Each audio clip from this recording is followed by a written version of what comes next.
के हरियाणा के कई कांग्रेसी नेता, सीनियर नेता, जिनमें चाहे मैं चौधरी बीरेंद्र सिंह की बात करूं, इधर से राव इंद्रजीत की बात करूं, तो कांग्रेस से बड़ा रुखसत होके वो गए हैं। कई बार ऐसा होता है, महसूस होता है जैसे वहाँ जाकर बहुत कुछ मिलने वाला है। देखो बीरेंद्र सिंह का क्या पोजीशन है, इंद्रजीत का कौन कौन पूछता है। तो ये सारी चीज़ें जो है ना, जो पेरेंट पार्टी जिसने सब कुछ दिया है, जो भी है जिसने दिया है, पार्टी ने, कांग्रेस ने जिसको दिया है वो छोड़ के गए। सचिन पायलट है, ये है, वो कितने लोग थे, तो वो कहाँ गए? गर्त में चले गए, गड्ढे में चले गए। अब उनको कौन पूछता? बीजेपी में कहाँ उनकी पूछ है? इसे लालच में चमक के मंत्री पद मिल जाएगा, ये हो जाएगा, इस चमक की वजह से अपने पब्लिक में इमेज खराब कर ली। भाई ये लालची आदमी, ये किसी के नहीं है। सर, सवाल ये भी है कि हरियाणा के कई कांग्रेसी नेता, सीनियर नेता, जिनमें चाहे मैं चौधरी बीरेंद्र सिंह की बात करूं, इधर से राव इंद्रजीत की बात करूं, तो कांग्रेस से बड़ा रुखसत होके वो गए हैं। कई बार ऐसा होता है, महसूस होता है जैसे वहाँ जाकर बहुत कुछ मिलने वाला है, क्योंकि यहाँ अच्छी पोजीशन में रह चुके होते हैं, उनकी बहुत कुछ से ऊपर तक पहुँच होती थी। लेकिन आज वो किस पोजीशन में है, आज उनको कौन पूछता है? अब जाने के बाद ही पता लगता है कि कहाँ गए हो। तो जो भी जाएगा बीजेपी में, तो वो ख़त्म हो जाएगा। देखो बीरेंद्र सिंह का क्या पोजीशन है, इंद्रजीत का कौन कौन पूछता है।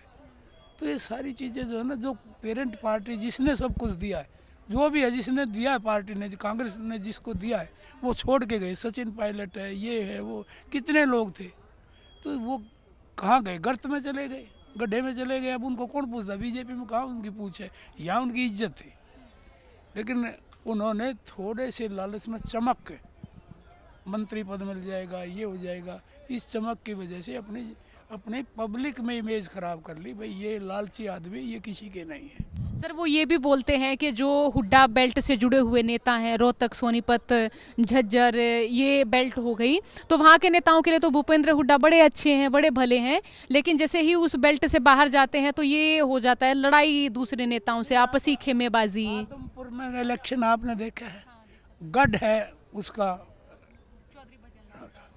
वहाँ सिरसा, हिसार और फतेहाबाद, ये हिसार डिस्ट्रिक्ट के पार्ट हुआ करते। आदमपुर भी उन्हीं में आता है।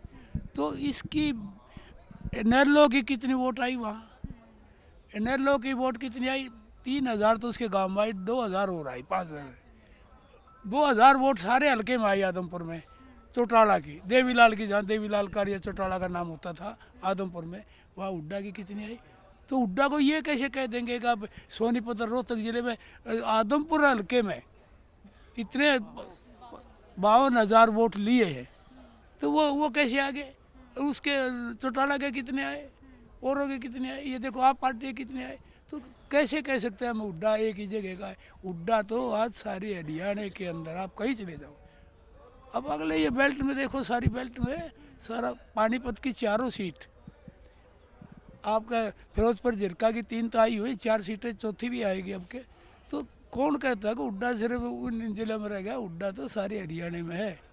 तो बिल्कुल वो हुड्डा ने जो काम किए ना, उनकी कामों की वजह से है। इस भारत जोड़ो यात्रा का हरियाणा कांग्रेस पर भी असर पड़ेगा सर किसी तरह का? हमने सारा कांग्रेस तो अब लोग कहने लग गया। तो देखो हम तो सारे जिससे बात की वही ये कहता भाई कांग्रेस आएगी, अब को रोक नहीं सकता कांग्रेस को। तो कांग्रेस तो काफ़ी आगे निकल चुकी है, बीजेपी का कोई आधार नहीं रहा। चलिए, बहुत शुक्रिया सर समय देने के लिए, बहुत शुक्रिया।